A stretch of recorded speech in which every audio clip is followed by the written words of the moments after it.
Certo, gente? Tudo bem? Beleza? Aula do dia 19 de maio. Aula de história. Então, vocês observem também no canal, no site aqui no YouTube, a respeito já da segunda aula, a aula de ética também para esse dia. Anotem as informações para a aula de hoje, que é a aula de história, sobre o Brasil, os períodos históricos, alguns períodos históricos marcantes do começo, quando Portugal chegou aqui no Brasil, que até foi uma aula que a gente mencionou anterior, sobre a chegada desses portugueses. E tem uma leiturazinha para vocês fazerem na página 33 e 34. Leitura, ok. Atividade, passou. Atividade na página 34 e 35. A metade da página 34 tem uma partezinha para o texto e uma partezinha para a atividade. Essa metade você vai fazer a atividade e na página 35 também. E o reforço, que é a página 83 e 84, e atenção, na página 85 você só vai fazer até a metade, certo? A continuação da página 84. A outra parte, não faça, pelo amor de Deus, certo? Ok? Conteúdo dessa aula de hoje é para fazer uma continuação a respeito da chegada desses portugueses. Houve alguns períodos importantes aqui no Brasil. Quais são? Quais foram e quais a gente deve saber? Certo, gente? Eu anotei aqui o primeiro ponto para ser falado, certo? Os primeiros anos de domínio português, esses primeiros contatos que a gente teve com a chegada dos portugueses aqui, foi justamente aquele comecinho que eu tinha mencionado na aula anterior. Esse comecinho foi como? De 1500 até 1534. 1500 até 1534. Então a gente já vai fazer assim um certo cálculo. 34 anos, né? Então, 34 anos onde o Brasil teve que ser contato com gente civilizada. Porque até então, o Brasil tinha tido pessoas, as terras brasileiras tinham pessoas, porém eram pessoas que não tinham uma certa noção.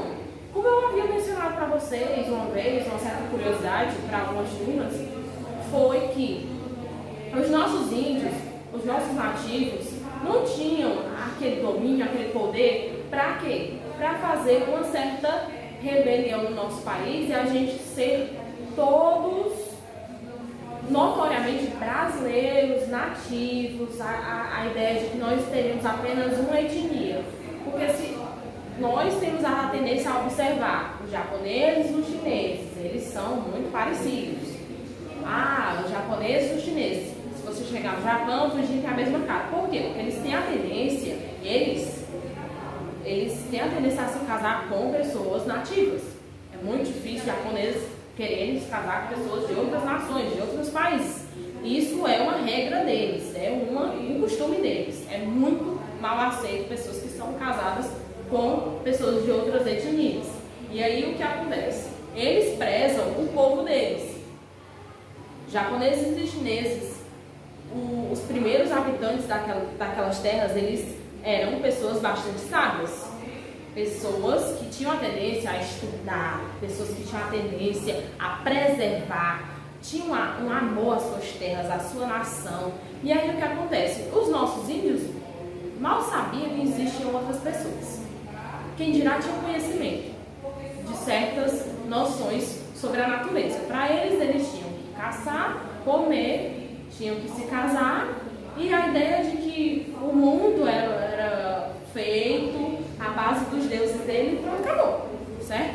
Já aí a gente percebe a diferença. Por exemplo, os maias, os astecas, eram índios, México, cheio de preservação, de monumentos astecas, que justamente eles fazem essa observação de que o povo lá do México, os índios que tinham há milhares de anos atrás, eram pessoas altamente civilizadas, tinham conhecimento sobre a ciência, a astronomia, que para pessoas daquela época não tinha cabimento de saberem tanta coisa, porque não tinha certos materiais de pesquisa, e eles tinham conhecimento absurdamente incrível. E aí você percebe, esses índios só vieram ter um certo conhecimento de mundo quando os portugueses chegaram aqui. Quando chegaram, os índios morreram de medo. portugueses, que eram pessoas estranhas, pessoas estrangeiras, que eles nunca tinham visto pessoas daquela cor, entende? E aí esse período, esses 34 anos que nós tivemos tendo contato com esses portugueses, é chamado, nos livros de história, de período pré-colonial. Esse período pré-colonial é justamente aquela base, é quando o Brasil foi bebezinho, quando o Brasil começou a engatinhar a noção de civilização, porque até então nós tivemos contato com outros povos, esses 34 anos, nesse período, com pessoas querendo justamente conhecer as nossas terras, nossas riquezas, e a ideia de que a civilização que estava tendo aqui eram de pessoas que vinham para pesquisar, para explorar, porque os homens naquela época, nesse período, eles faziam grandes viagens, grandes descobertas, exploravam, aproveitavam a vida, iam em embarcações, viajar para conhecer novas terras, novos mundos, como eles chamavam, depois do que eles pensavam em se casar. E assim, tinha um cara, um certo homem que era chamado de Martim Afonso de Souza, que em 1532 ele batizou algumas terras, algumas vilas. Foi a vila de São Vicente, que é em São Paulo, e a vila de Santo André, também em São Paulo.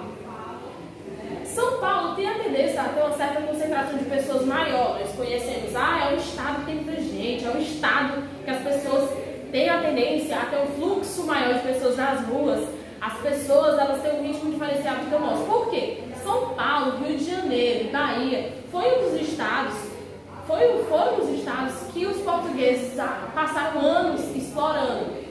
Bahia serviu de porto. Serviu para quê? Serviu como um certo lugar para eles embarcarem os barcos, como havia mencionado no vídeo anterior.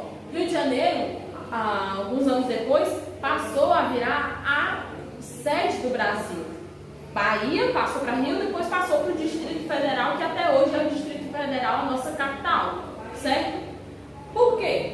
Porque antigamente os portugueses, eles tinham a necessidade de lugares que tivessem portos, esses lugares para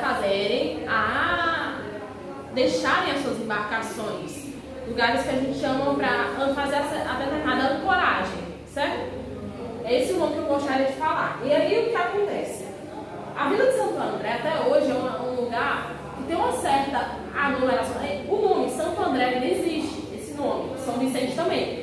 Por quê? Porque foi deixado. Muitos nomes, muitas regiões ali de São Paulo têm nomes típicos de índios e nomes de regiões típicas de portugueses.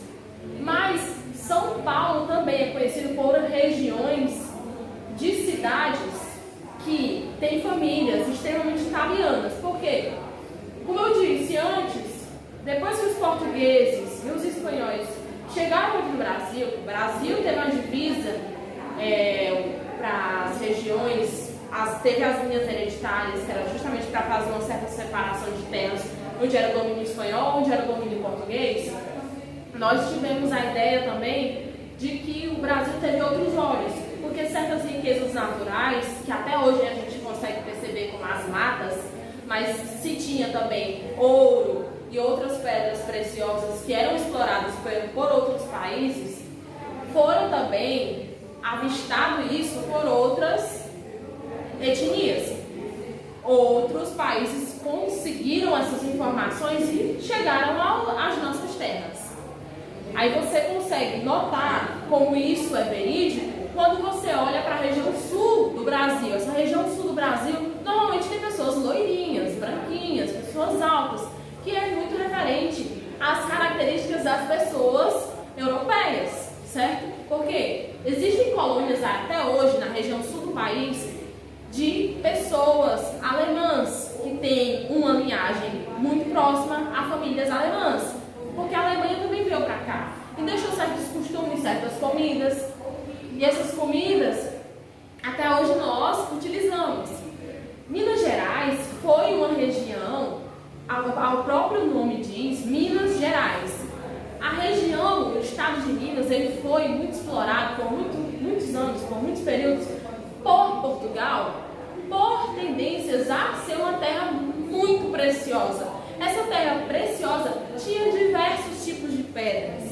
E até hoje você consegue chegar em determinados lugares onde são como enormes buracos, enormes crateras, que foram lugares para escavação de pedras preciosas.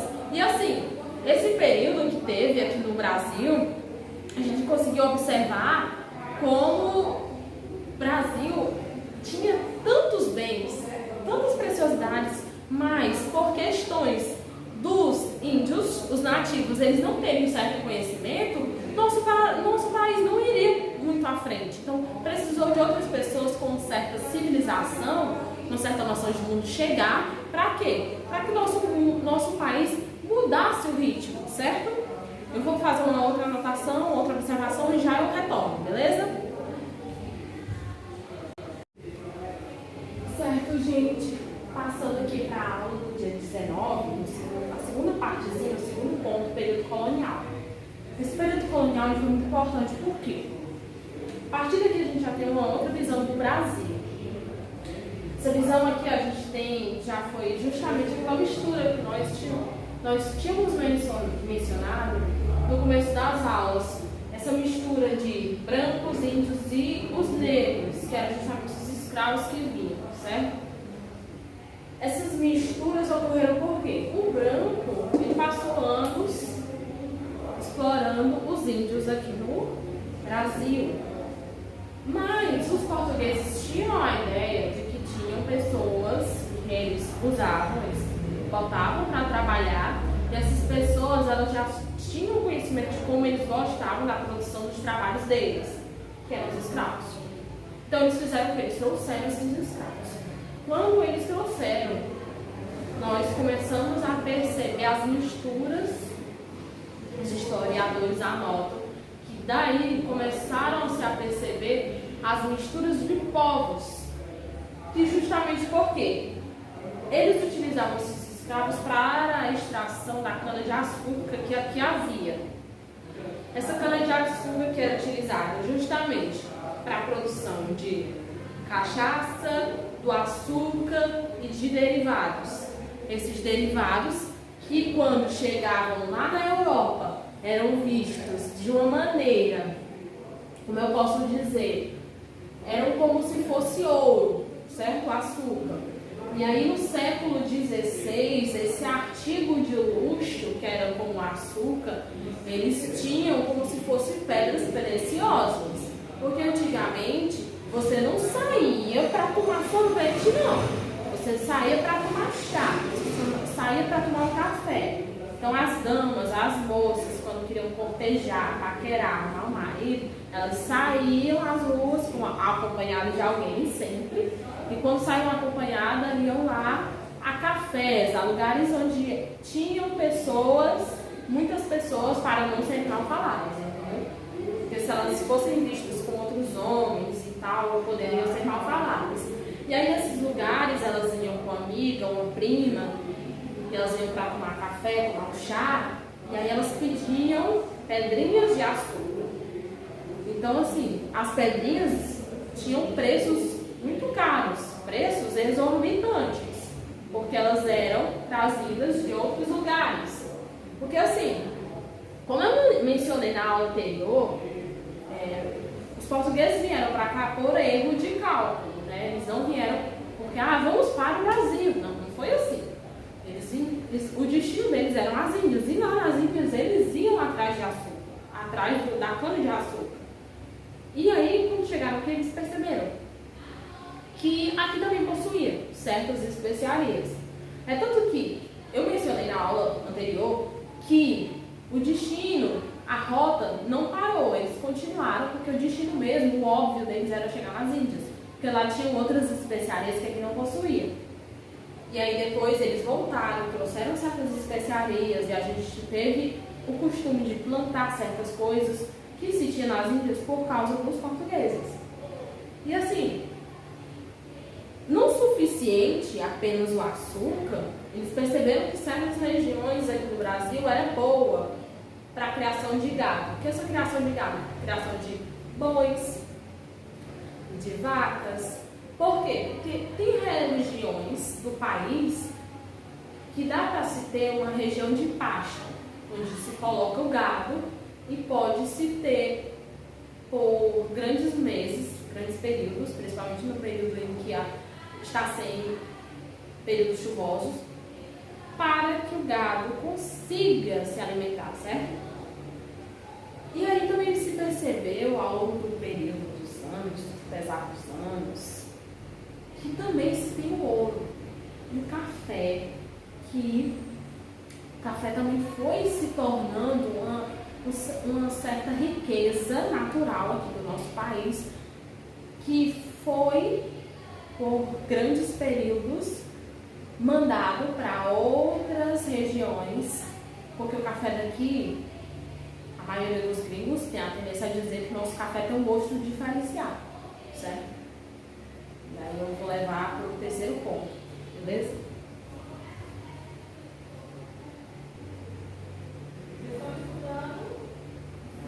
Certo, gente? Passando aqui para o período imperial. Esse período imperial já foi um período de 1822 a 1889. Como é que ocorreu isso?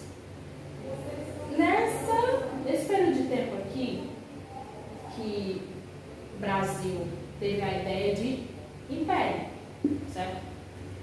Portugal passou a fazer certos sistemas aqui dentro do Brasil.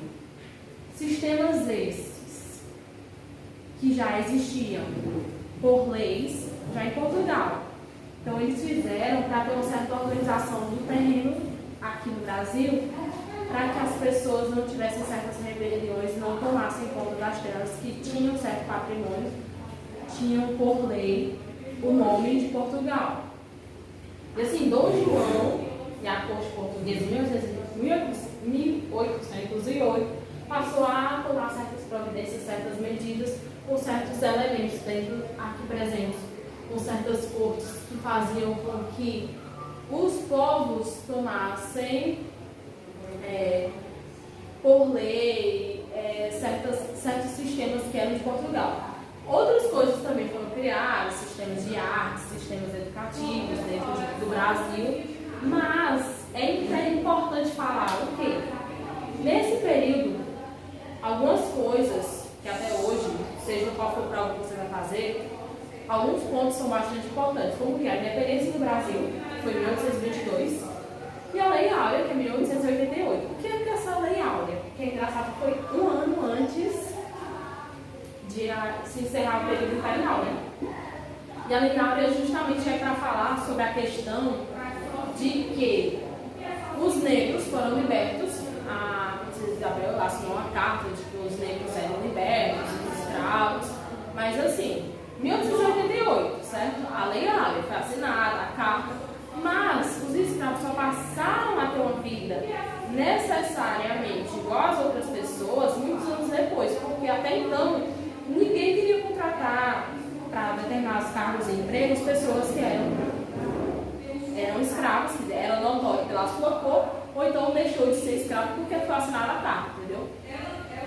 Existiam certas leis e regras para quem era nascido, para quem era escravo, podia ser liberto, mas ainda assim a pessoa não tinha como viver de maneira normal, ter uma vida como o branco tinha, certo?